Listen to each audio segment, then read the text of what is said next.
Biratangaje kandi biteye ubwoba mu by'ukuri nawe ukimara kubona ishusho ndi kukwereka imbere yawe byinshi urabyibwira cyangwa se nawe uhite wibaza niba koko ibi bintu bishoboka cyangwa se niba byaba ari ibihuha.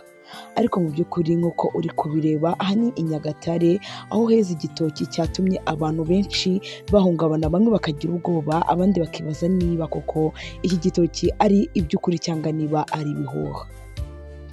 Ushobora kwibaza se iki gitoki ese koko ni ibya nyabyo cyangwa se haba harimo n'amabeshyo cyangwa se haba harimo ikinyoma? Niba hari byinshi ufuza kumenya kuri iyi video cyangwa se kuri iki gitoki, banza ukore subscribe ku muntu utarayikoze, ngaho ma comment mu bitekerezo by'uko wifuza ko nazajya nkugezaho ibiganiro umunsi ku munsi.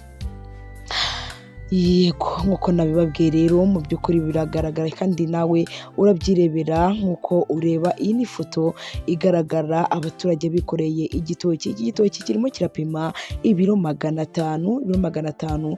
Mu by'ukuri murumva ni ibiro byinshi ku gitoki. Mu buzima busanzwe dusanzwe twumva ibiro 15, 20, byaba byabaye byinshi bikaba 80, 100, ariko nanone ntabwo twari twakabona igitoki kingana gutya. Ariko nk'uko nanjye nabyibajije cyangwa se namara tekereza ko ibi bintu bitari byo, niyo mpamvu nafashe gahunda yo kujya kuri tere nkabaza neza umuntu uba i Nyagatare, ansubiza ambwira ko ibi ari ibya nyabyo, ambwira ko iki gitoki mu by'ukuri ari igitoki cyaheze. Ariko nanone mu by'ukuri nawe ubwawe ushobora gushidikanya ukavuga ko ibi bintu ari ibihuha. Abaturage bakomeza bagira bati iki gitoki cyareze ariko mu kwera kwacyo kirenze urugero, hanyuma kiracubangana kigwa mu butaka, gicukura ubutaka, kikerera mu butaka, kizamukira mu butaka. Benshi tuzi ko igitoki cyerera mu kirere, ariko iki gitoki ngo cyereye hasi bitewe n'uburyo cyamaze kuba cyakura kimanuka mu bujyakuzimu gikomeza kizamukiramo.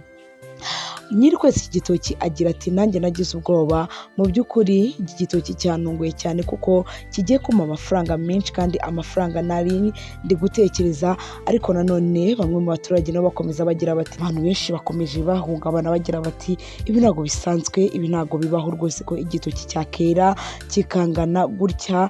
Benshi bavuze baravugishwa, abandi bavuga ko nyine ari ibihuha cyangwa se ari views abantu baba barimo barashaka ku mbuga nkoranyambaga. Ariko mu by'ukuri ibi birashoboka kandi nanone nta kintu na kimwe kidashobokera Imana. Nyine hari ubwo byari ngombwa ko nyine iki gitoki cyera kugira ngo abantu bose babashe kuba babona ko Imana nyine hari byinshi yakora ku bantu baba babona ko nyine bitashoboka.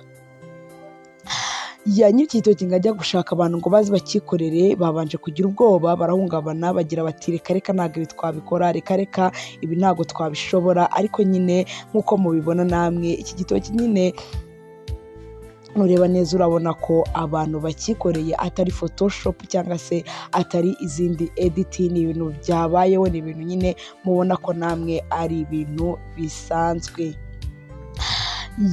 Wakoze gukomeza kudukurikira rero, komeza ukore subscribe ku muntu utarayikoze, ngahibuke mu comment mu bitekerezo by'uko wifuza ko nazajya nkugezaho ibiganiro umunsi ku munsi, kandi ibitekerezo byanyu, inama zanyu nizo zituma nkomeza gukora kandi nshyizemo courage, zigatuma nkomeza kubashakira amakuru